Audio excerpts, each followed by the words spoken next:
Hello বন্ধুরা, শম্পা বিশ্বাস live চ্যানেলে তোমাদের সকলকে স্বাগত জানাই। দেখো বন্ধুরা, আমরা মা মেয়েতে আজকে স্নান করে খাওয়া দাওয়া সেরে একটু রোদে এসেছি।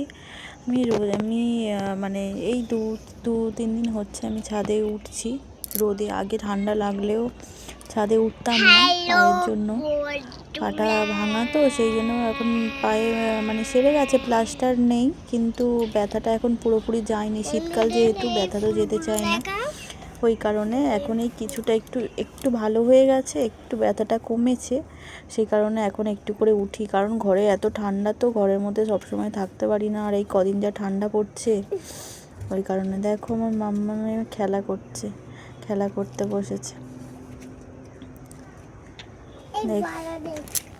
দেখছো কেমন খেলা করছে? ওর বাবা ছাদটা পরিষ্কার করলো, ও সেই নোংরাগুলো এনে এনে আবার সেই নোংরা করছে। যাই হোক, খেলা করুক। ইটটাকে চাগাতে পারে বলো? দেখো ইটটাকে টেনে টেনে নিয়ে আসছে, ও উনুন বানাবে।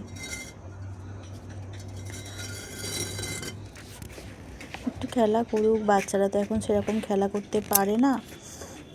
ছোট থেকেই এখন স্কুলে ভর্তি করা মানেই ওদের পড়াশোনার চাপ, আবার সাথে ড্রয়িং থাকে অনেকের, আঁকা, নাচ, গান, যে যেরকম শেখে আর কি, সবই তো থাকে বাচ্চাদের।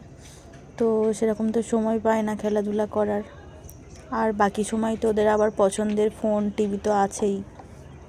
তো যাই হোক, ও খেলা করছে, খেলা করুক। আমরা ছোটোবেলায় বন্ধুরা কত খেলা করেছি, মানে স্কুল থেকে বাড়ি এসেই আর অন্য কিছু মাথায় আসতো না, কতক্ষণ আমরা খেলা করতে বেরোবো। সবাই বন্ধুরা পাড়ার মধ্যে থাকতো, সবাই একসঙ্গে খেলা করা হতো। পুরানো এই স্মৃতিগুলো মনে পড়লে খুবই ভালো লাগে, কিন্তু সেই ছোটোবেলা তো আর ফিরে যাওয়া যাবে না, কিন্তু এই স্মৃতিগুলো সারা জীবন মনের মধ্যে থেকে যাবে। যাই হোক, মেয়েকে দেখে অনেক কিছুই স্মৃতি মনে পড়ে। এই যে খেলা করছে, খুবই ভালো লাগছে। আমি ওই জন্য ওকে বারণ করিনি, খেলা করুক, সেরকম তো খেলা করতে পারে না। দেখো এই উনুনটা আমাদের এখনও রয়েছে, এই পোড়া কয়লাগুলো, এগুলো কি গাছে দিলে নাকি গাছের ভালো গাছ হয়, জানি না, শোনা কথা। তো এই ছাইগুলো গাছের মধ্যেই দিয়ে দেবো ভাবছি। দেখো রান্না করছে, ভাত তরকারি করছে।